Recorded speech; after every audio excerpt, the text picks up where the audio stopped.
Here's what's next on the Nice Guys on Business.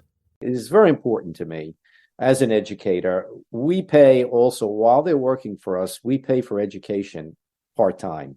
I'm talking about books, tuition, and we also provide single 100% healthcare coverage, Blue Cross Blue Shield. Wow. That's an important factor because we're not just helping these people get a job, we're helping them be part of a dream and a citizenship that makes sense.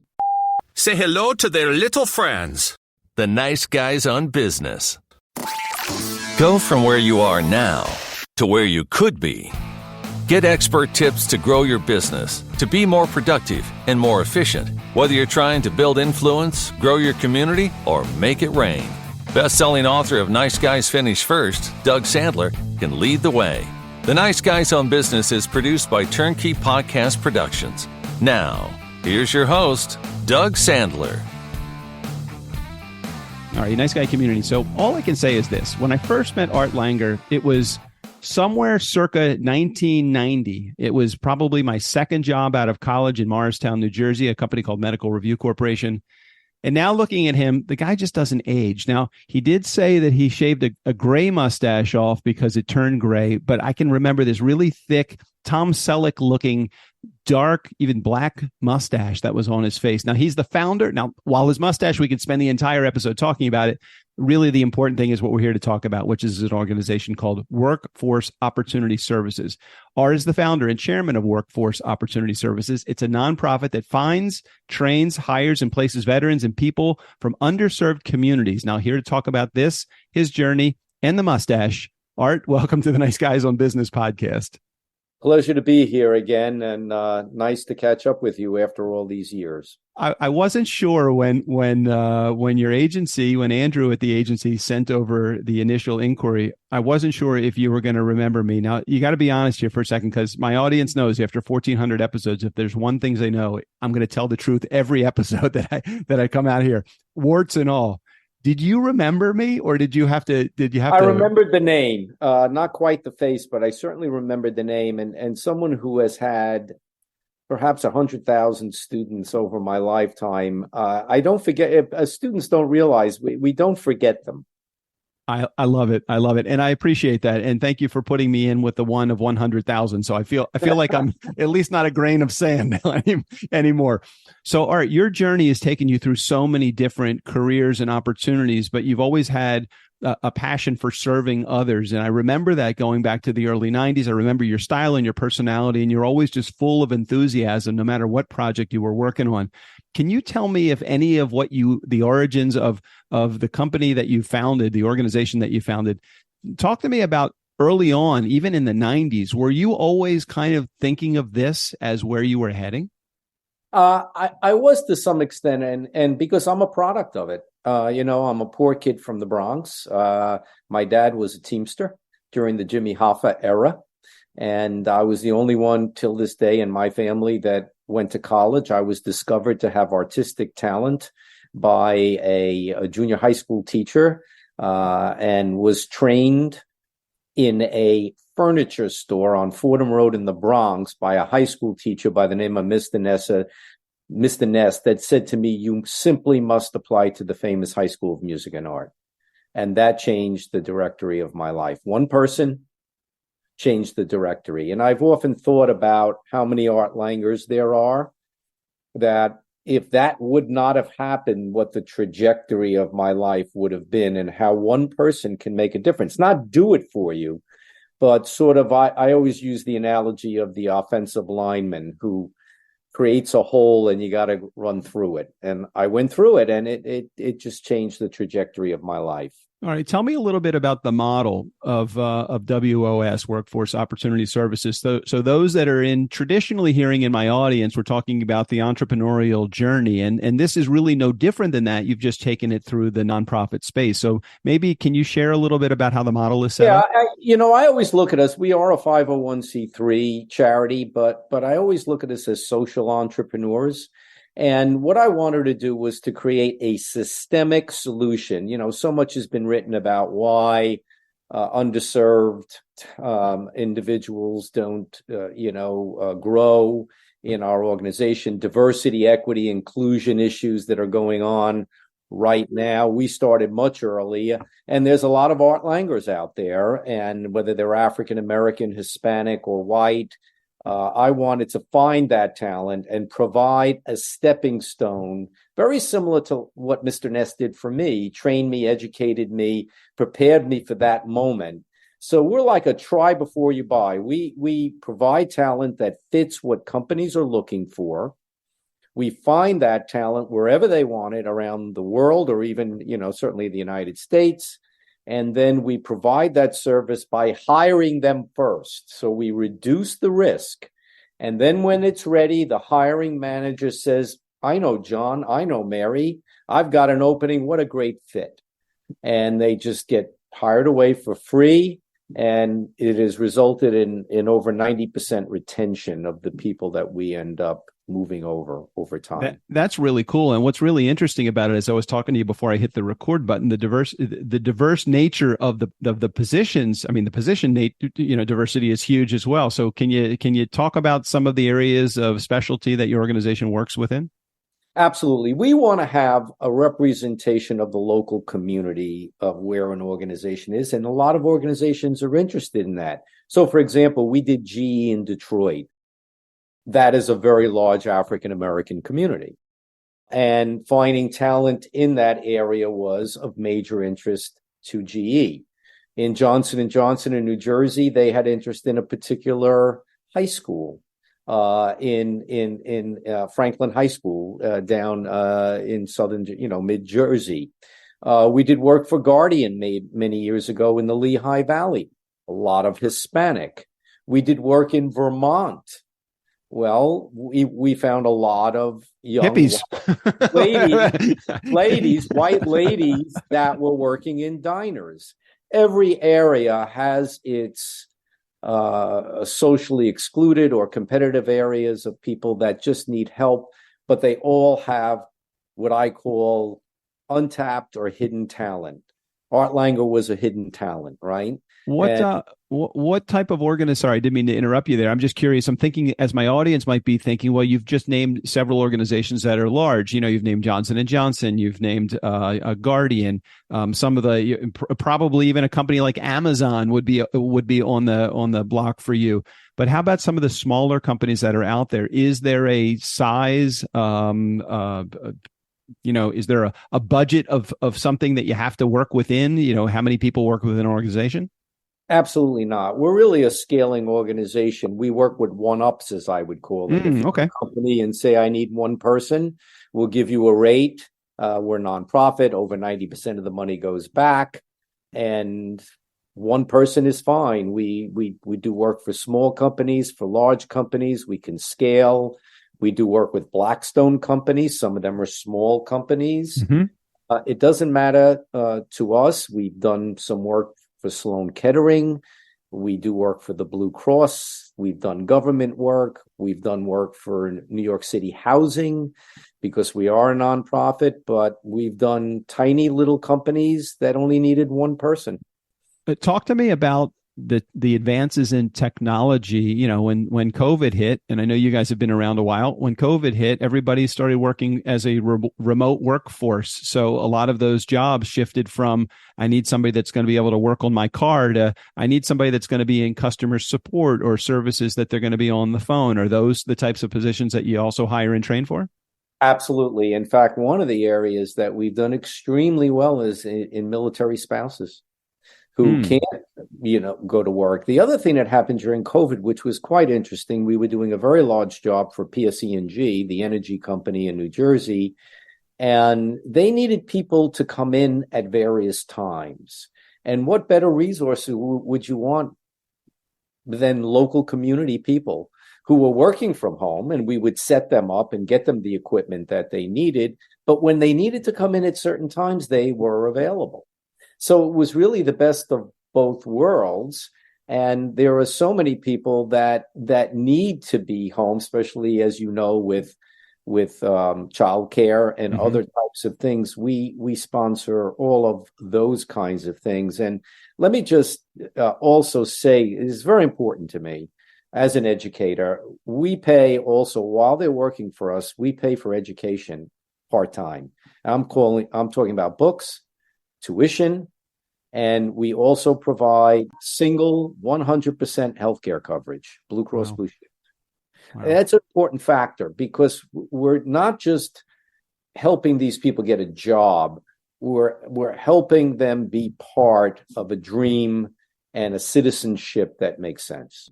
You know, what I think is very interesting, and the more you're talking about what you do and how you do it, you really are the middleman in between the employee. The incubator. Yeah, right. Exactly. You're the incubator. You have to have also a good recruitment tool out there in the neighborhoods and in the communities, searching for the diverse group that you're looking for. And you also have to have a sales team and a service team to be able to support the companies that are hiring. How have you found? I mean, again, incubator is a great word for it. You really are the middle person. How have you found that along the way to be for yourself? Well, what we have found, no matter where we are, and we are in, we're in all different types of places, rural and cities, and we have found that there's no shortage of people that are passionate and want to help, and we empower those people to help. We empower them to spend money to help somebody that may have something in the way, whether it's a babysitter or if they need money or they need a loan. And what we also is very important to me is we wanted to always be a professional firm. We wanted to not just have people be nice to us because we're a nonprofit. We wanted to be professional. We wanted to have metrics. We wanted to have science. And, for every 25 people we have in an area, we have at least one client service manager that is handling these individuals, working closely with them 24/7.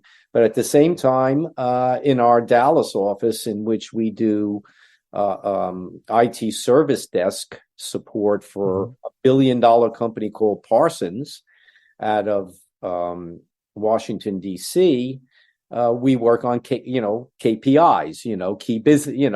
We look just like anyone else, right? But we happen to have a special mission. Nice. I love this. And the thing that really makes it even better is that you're serving a community of underserved individuals to begin with. How are you finding the wages as it compares to an organization that's brought somebody in from doing their own sort of recruitment services? Are the wages that these companies pay to the people that you're bringing in competitive to what they would find in the marketplace? We give them a wonderful deal. Just imagine the cost of healthcare, and it's free. It's 100%. I've been eating 9% increases for the last 20 years. Wow. Education, being a surrogate in many ways in helping these individuals know what to register for. We're keeping all of those things out of the way, and obviously we're not interested in making a profit, right? So we're not a placement agency. We are a company in which you come to us as a company with a challenge, with an interest, with an ask. We're interested in having more diversity. We're interested in talented people. And by the way, this is very important. Our retention upon conversion is over 90%. Think about that in today's world, because people with complex home life in these local areas don't move around as much.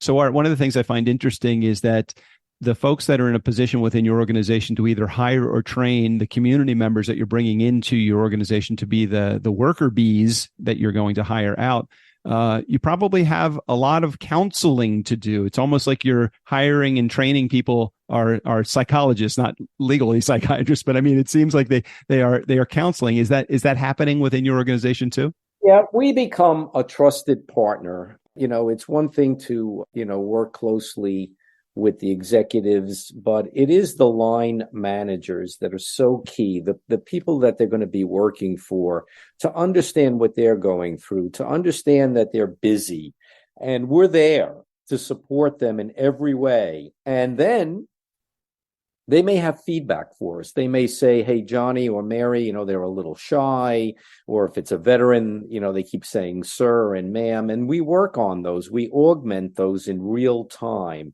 And then, of course, the individuals that work for us at that point, we're there to provide the necessary support and guidance as an extremely trusted partner. All right. I love the trusted partner idea, and the philosophy behind it makes a lot of sense. As I said before I hit record, one of the things I try to find out and try to pull from my guests on the show is I always ask, hey, what would be a win for you on the other side of this? What do we want my audience to do? What would be the hope, not only to get a great message out to my audience, but what would be the return? What do we want to get from my audience? And you and Andrew, who is also sitting in on this call, but the silent partner on the side here, one of the things I asked you was that question, what would be a win? And you guys put together a really good answer to that question. So can you help me again? What would be a win? What do we want my audience to do on the tail end of this interview? I want you to call me and say, look, I didn't know you guys and people existed. This is great. We're looking for talent all the time with a shortage, and to get diverse talent would be a win-win from our local areas. And can you come in and help us? That would be a win for us. Every person that we help and convert and put in motion is a win for us. So we're here and we're ready. We're in over 60 locations in the United States, and we'll go anywhere. And it doesn't have to be 100 people. It could be one person, because one person is important. When did you discover, Art, that this was your purpose? This was your journey that you were on. I teased at the beginning of this episode, going back to 1990. I always sensed that you were going places, always highly motivated, always a friendly guy, always had a passion and enthusiasm for doing whatever you did. But when did it turn into this Workforce Opportunity Services would be the vehicle that we were going to accomplish that task? Well, I always thought about it, but I had a student at Columbia, African-American young man who had actually graduated from Harvard and NYU Law, that was taking a technology program and was doing work on 135th Street and Drew projects, came to me and said, we're teaching these young people how to fix computers and they're not going to get a job. Can I do a website for Columbia University for free? And of course, I said, sit down, young lad. We'll both be dead of natural causes by the time I'm able to really get that done. But bring them here, because I remember that someone did that for me. And for 5 years, we had 50 people from the Harlem community coming in, and I was getting classes. I was placing them in work areas.